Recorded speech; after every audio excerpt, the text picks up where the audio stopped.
All right, we're back on Access Sportsnet Lakers, and it's been a busy offseason for the Purple and Gold as we take a look at the new additions.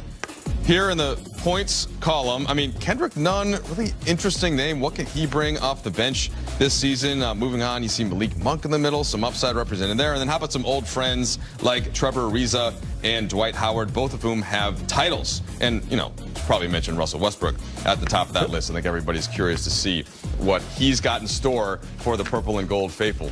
Now for more, let's check in with Allie and Big Game James Worthy. So, Big Game, Russell Westbrook and other Laker additions have been signed, introduced in the recent days. Now that you see how this team has come together, this roster, does it seem real what they've been able to pull off? Yeah, it does. Because they didn't really get too much younger.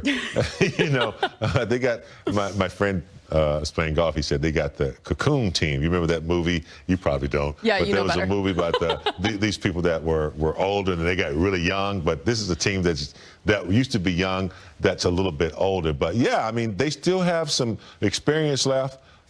From the guys you're talking about, that we're trying to get some shooters in here. Bazemore, Ellington, Ariza has been here before. Obviously, Dwight Howard coming back. We missed the shot blocking last year. So, I like the people that they brought in to kind of, add to what they already had. Look, you know the stars with LeBron James and Anthony Davis of what was here before.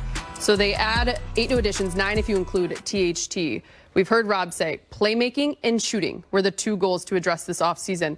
You look at the 3-point shooting with the additions. Nailed it.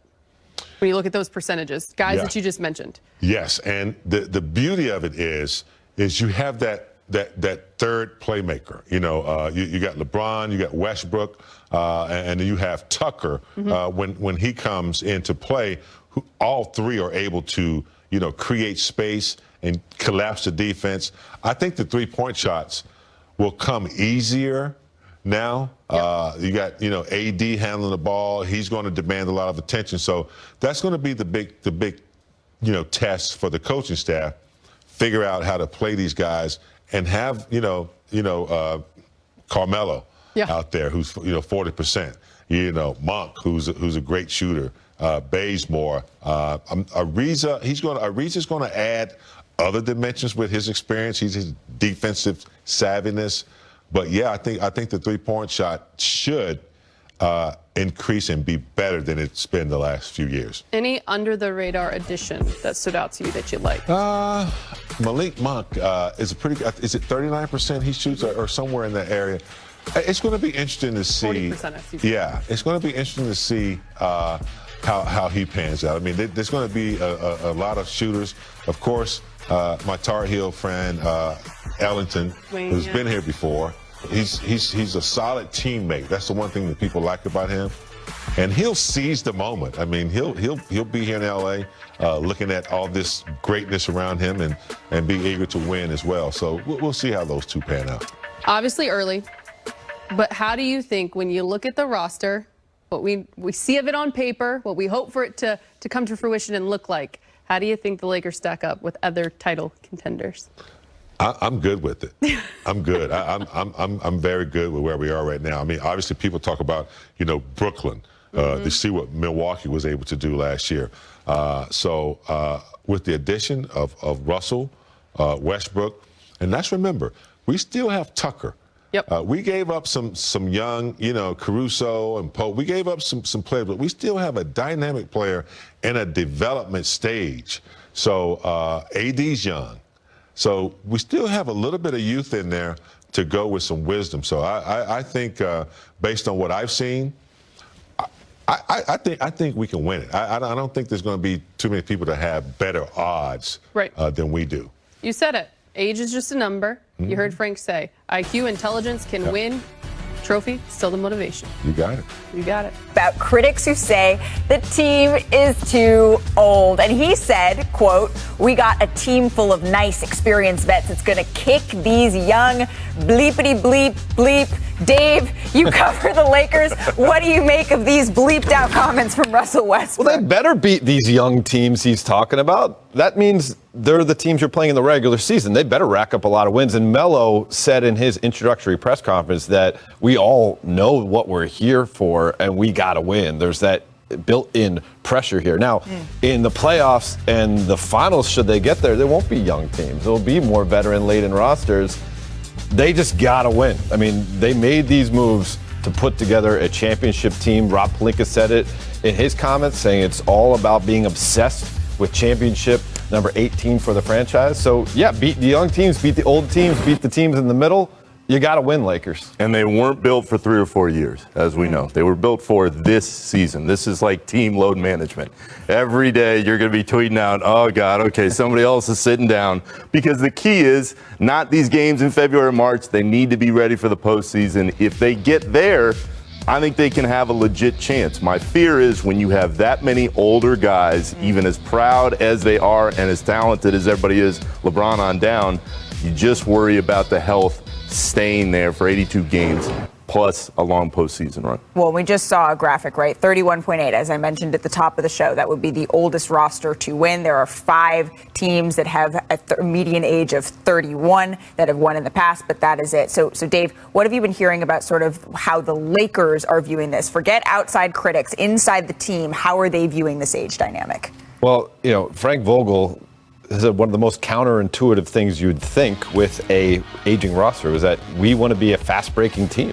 Right. And he believes that they can do it based on the personnel in LeBron and Westbrook being so great in the open court. But, of course, they're going to have to get the requisite defensive stops and get up and down the court and stay healthy to do so. Listen, every single player that they picked, part of the Rob Pelinka plan is to get the sign-off from AD and LeBron on those players. He wants them to have equity in the decision-making process. And so there's no haphazard choices here. They believe all the guys they have are going to fit a certain way. They got to prove it.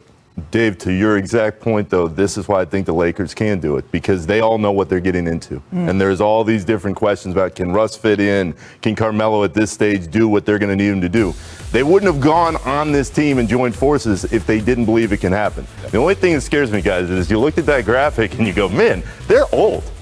Like, they are legitimately pretty old, but they've got a hell of a lot of talent. You just wonder if the talent together is enough at this stage in their career. Well, LeBron continues to weigh in on the age factor. Thank you, as if I didn't need more to. I think that's a gas emoji to gas me, #WashedKing. So clearly this is going. Here we go again. Nick, you're going to be saying that all season long. You're going to be calling up Dave, and you're going to be saying, here we go again. This is a discussion again and again. But we also know the Lakers, right? They've made some changes to their training staff to try to maintain that health, right? Yeah, they were ravaged by injuries last year, and they made decision to completely overhaul their training staff, and we'll see. I mean, it was kind of a knee-jerk reaction to what occurred on the court. You could say that they were freak injuries, but they are trying to get ahead of that by putting health at a premium. I hope your gas tank is ready to go, because the amount of storylines and soap opera in this team this year, you better load it up, baby, because every day I'm going to get a text like October 19th. Oh, you're right around the corner. And you are not going to, not a day sooner.